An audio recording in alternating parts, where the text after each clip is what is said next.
Hi everybody, ఎలా ఉన్నారు? Just a thought, ఒక ఆలోచన నన్ను తినేస్తుంది.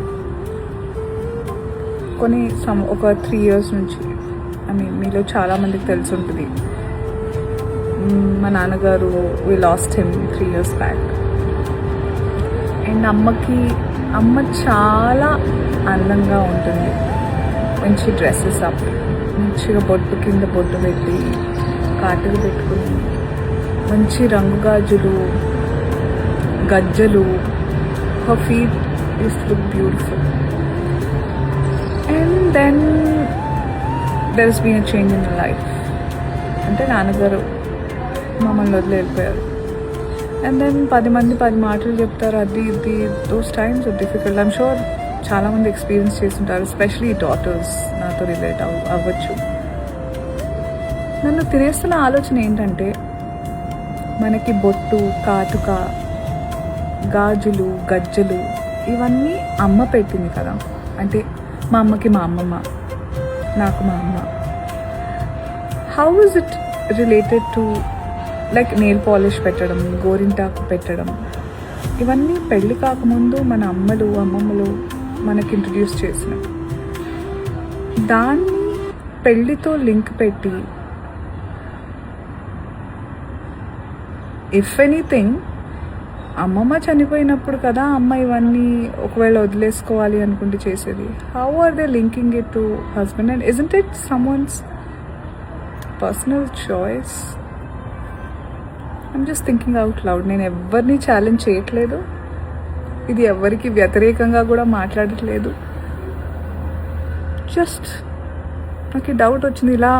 ఇలాంటి స్పెషల్ ఒకేషన్స్, పూజలు, పునస్కారాలు అవన్నీ జరుగుతున్నప్పుడు కూడా నాకు చాలా బలవంతమైన రూల్స్ కొన్ని అనిపిస్తూ ఉంటాయి. అసలు ఇవి ఎక్కడ రాస్తున్నాయి ఏంటి? Just sharing my insights with all of you. Hi Anasuya, మనందరం అద్దాల మేడలో బతుకుతున్నాం. మనం మాట్లాడే ప్రతి మాట, మనం చేసే ప్రతి పనిని భూతద్దంలో చూస్తూ ఉంటారు, ఎస్పెషలీ సోషల్ మీడియా.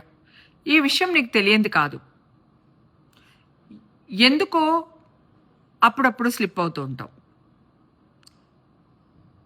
నీ వ్యక్తిగతం నీ ఇష్టం, నీ ధర్మం కూడా నీ ఇష్టం. కానీ కోట్ల ప్రజల విశ్వాసాలకు సంబంధించిన విషయాలు మాట్లాడుతున్నప్పుడు జాగ్రత్తగా మాట్లాడాలి. మాట్లాడే మాటలకు, చేసే పనులకు మధ్య తేడా ఉంటే వెంటనే పసిగట్టేస్తారు. జై శ్రీరామ్ అనేది స్లోగన్ కాదు, కోట్ల మంది హృదయాల్లో నిలిచిపోయే ఒక మంత్రం. జై శ్రీరామ్ అనేది ఒక పవర్. నువ్వెవరినైనా అనాలి అనుకున్నప్పుడు వారిని సూటిగా ప్రశ్నించు. అంతేగాని దేవుడి ఫోటోలు పెట్టుకొని జై శ్రీరామ్ అని ఆ ముసుగులో ఒక వర్డ్ యూజ్ చేసావు, అది నాకు అనాలనిపించట్లేదు. ఇది కరెక్ట్ కాదు. హిందువుల మనోభావాలు దెబ్బతినేటట్టు మాట్లాడడం కరెక్ట్ కాదు. ఫస్ట్ వీడియో ఏదో పెట్టావు, సెకండ్ వీడియోలో నేను అందరినీ అనలేదు, ఎవరి గురించో మాట్లాడుతున్నాను అన్నావు. నీకు దమ్ము ధైర్యం ఉంటే వాళ్ళెవరో, నిన్ను ఎవరు ఇబ్బంది పెట్టారో నువ్వు క్లారిటీగా మాట్లాడు. అంతేగాని హిందువులు మనోభావాలు దెబ్బతినేటట్టు మాట్లాడితే మాత్రం ఇంతకింతకే అనుభవిస్తావు. కర్మ రిటర్న్స్, అది నేను బాగా నమ్ముతాను. నా చుట్టూ ఉన్న వాళ్ళకి కూడా తెలుసు, నేను ఎప్పుడు ఇదే చెప్తాను.